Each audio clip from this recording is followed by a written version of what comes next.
I know that I thought like, this girl's got it together. This girl's got it together. And if I'm honest, I think I was like, you would never have known it. Before a short period, I was a little bit jealous. Because you had everything that I was like, she's got a stable job, she can take care of herself, and I'm still trying to figure out my life. But I got over that very, very. Hey there, and welcome to Soul Talk by Mdrn Woman. I am Aleshia Nicole, the founder of Mdrn Woman, and I am so very excited and grateful that you chose to tune in. Listen, Soul Talk is where women gather to share stories about our lives, and in that space of sharing stories, we create a space where our sisters can listen, heal, and grow. I believe in the solidarity that stories create. For me, when I hear a story that I can identify with, I feel this sense of camaraderie, like I am not alone. So in the stories of my sisters, I find inspiration, I find healing and strength to grow. And so I hope the same for you, that in these stories, you discover the same. Today's podcast is segment 1 of a 3-part episode where I and my friend Cara share about what it means to own the stories of our own lives. We talk about the hardships that we've been through together and ways that we supported one another in very hard moments of our lives that really became the making of who we are as women. So listen and enjoy. All right, everybody. So excited about the very first ever Mdrn Woman podcast. This is Soul Talk by Mdrn Woman. I'm Aleshia Nicole, your host, and we are so excited to welcome you here. Soul Talk by Mdrn Woman is all about women gathering to share stories, to empower and encourage and heal one another so that we can grow, help each other grow, and live in our best lives. This is meant to be an empowering community, and that's what this podcast is all about. So I want to welcome my first guest ever, Cara Cheatham. Hey, Cara. Hey, thanks for having me. Absolutely. I'm so glad. So, this is the first time that I've ever done a podcast recording and one with you. And this is actually the first time we've had a chance to. Is your first one? So we're in this together. Yes. Okay, good. And I have not actually had a chance to talk with you about Mdrn Woman and all that I'm doing. And, I haven't had a chance to talk with you about Mdrn Woman and what it's all about. So what do you think of of what the mission is of the... I feel like I'm putting you on the spot. That's the reason why I'm laughing. But what do you feel, or what are your thoughts about the mission of this podcast to empower and encourage and heal women? Do you feel like it's something that's needed these days? Yeah, I think when I think of a Mdrn Woman, first of all, my first reaction is I just love seeing you. So when you pop up in my newsfeed or I see, oh, Aleshia's doing this, it's really neat. It's just fun because I just love you.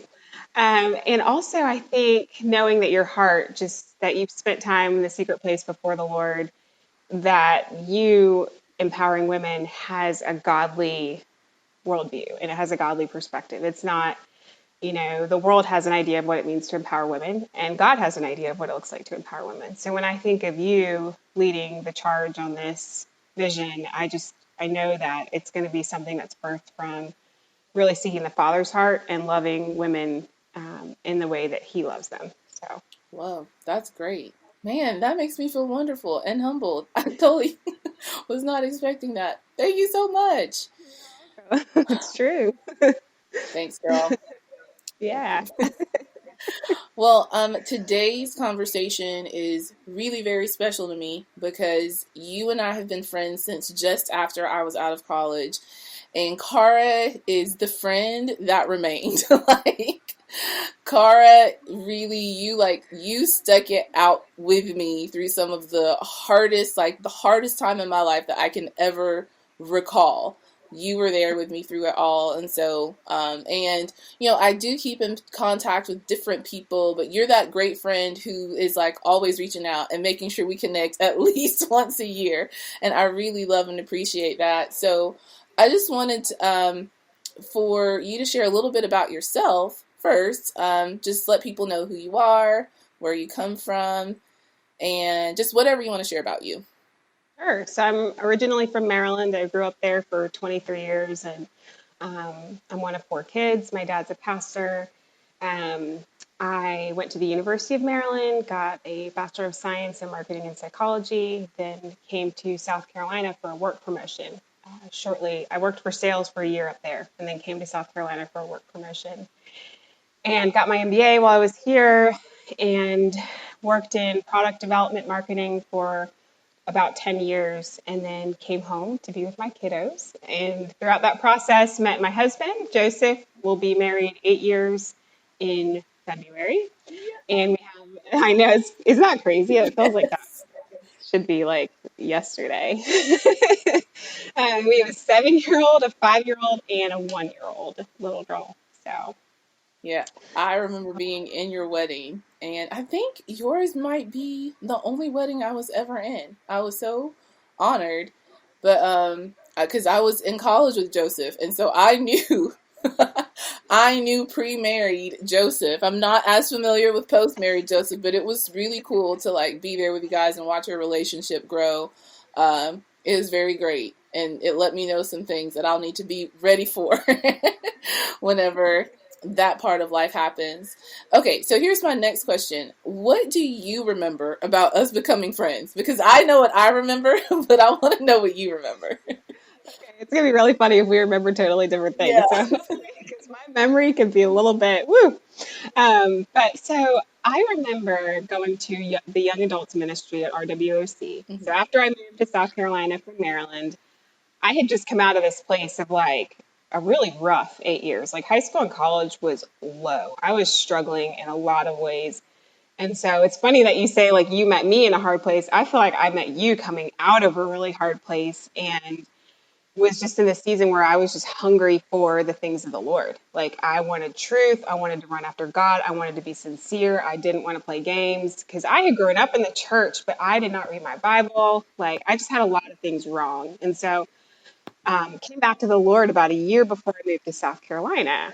And then when I got here, it was like, okay, I need a church. I need to get planted. So I joined the young adults ministry, just looking for that godly community. And they had like weekly socials on Wednesday nights, and then they'd have like potlucks on Saturdays, I guess, sometimes. And I think we must have met at one of those events, because in my journal, I went back and looked at my journal.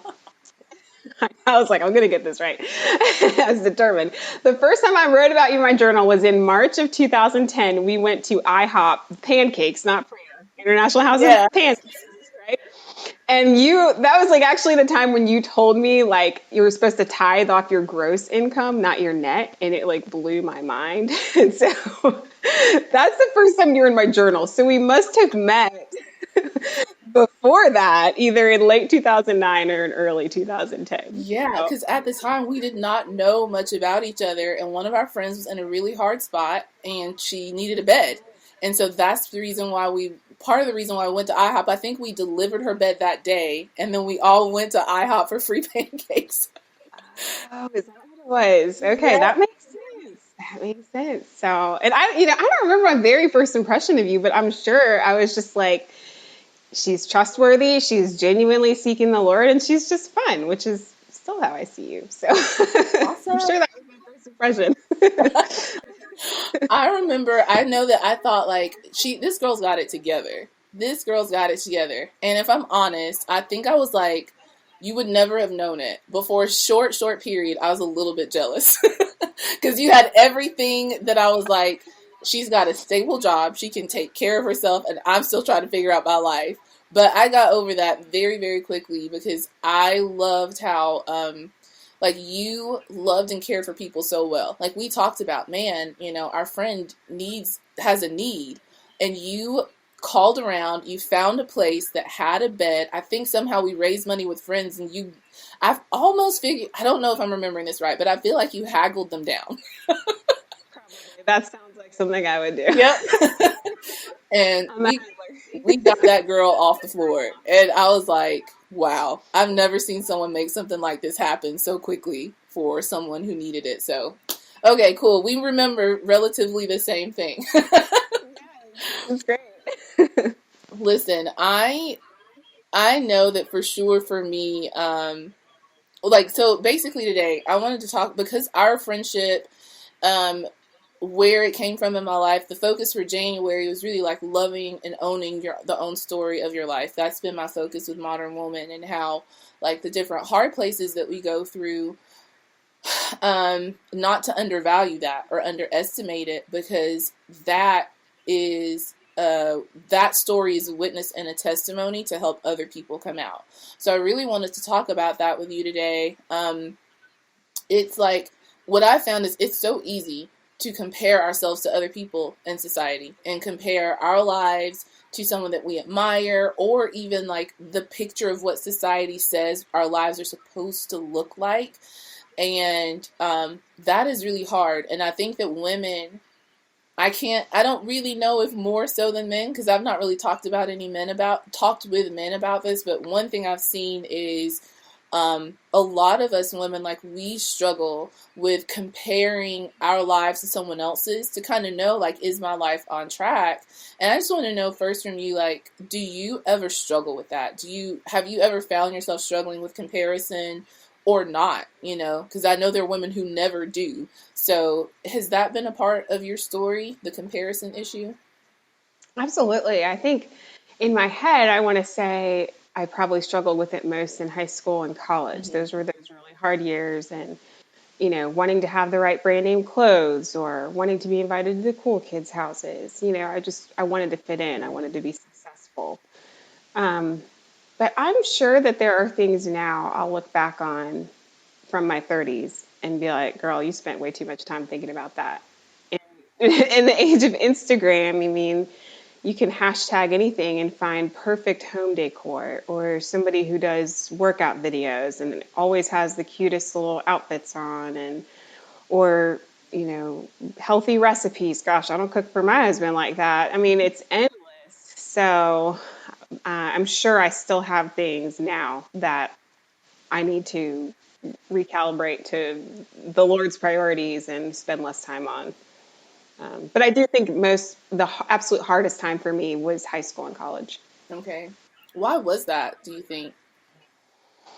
Ooh, I think psychologically it's just a tumultuous time. Young adulthood is actually, I mean, you see a lot in the media of teenagers having these, really hard times, in like television and entertainment. It's always the teen years that are tumultuous. But truthfully, young adulthood is psychologically the most tumultuous time for most people. And so I think it was a combination of that and just some hard things going on in my family that I wasn't centered. I wasn't anchored in the Lord in that season. And so the combination was just kind of a perfect storm. Yeah, that makes sense. I think that's good. Definitely high school. And high school was hard because I think I was centered, but I was around a lot of people, or there were key people who really knew how to get under my skin because they didn't like me. And I let their opinions matter way too much. But I really found myself in the most tumultuous time, and like just after college, because of different voices, people that I was looking to like lead me, who really didn't have God's heart for me. And that is when I was trying to learn to really like, okay, I'm living my life, but now I have to figure out what I want to do with my life. I had the wrong voices in my head, or one voice in particular. I think someone who was really well-meaning, but just not a person who should have been speaking into my life, kind of led me down a path that I allowed them to lead me to, that totally had me thinking and believing things about God that 100% were not the scripture. And then coming out of that, I felt so much shame, and I had so much like self-esteem rebuilding to do, that it was really, really hard. And I think,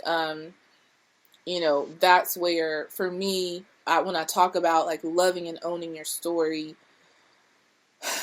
that's where that's kind of one of the times that I think back to.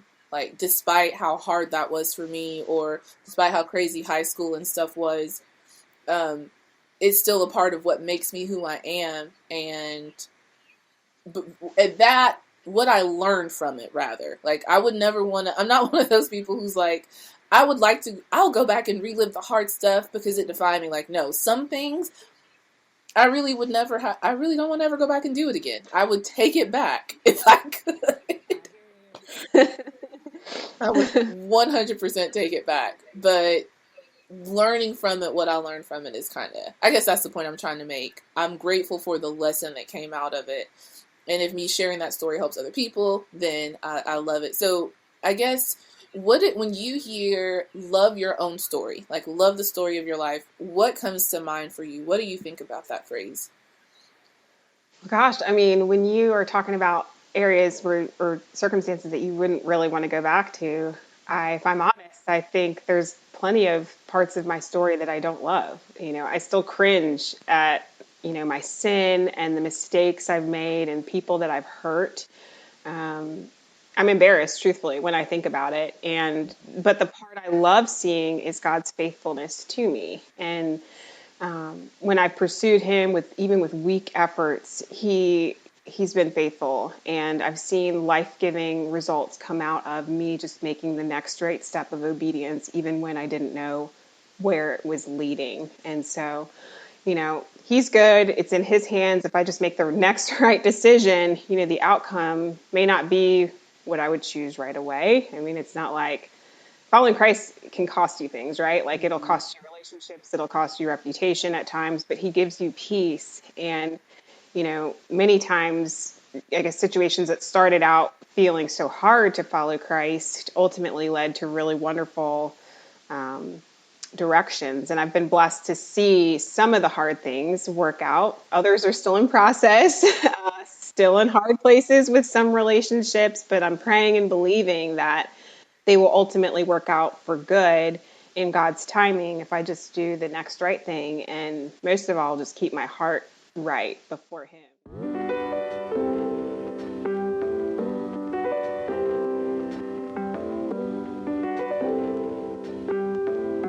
As if I would never talk to my friends the way that I will get onto myself when I'm trying to like fix my thoughts or whatever. If I feel like I'm harping on something too much, or I need to change this, or I'm really worrying over something, the way that I would talk to myself is like, get it together, Aleshia. Don't think this way. No, keep your mind off that. No, you can't think about that. Don't think that way.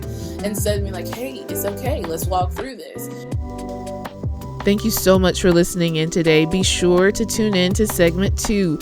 And I welcome you to join the Mdrn Woman community on Facebook and on Instagram at mdrnwoman.cc. That's at mdrnwoman.cc. Check out the show notes and the website www.mdrnwoman.cc. We share inspirational tips, vlogs, blogs. This podcast is a place to connect and grow together. So excited about what's going on here. And I know I already said it, but thank you again. Thank you so much for joining in today, for being a part of the story, and we'll catch you in the next segment.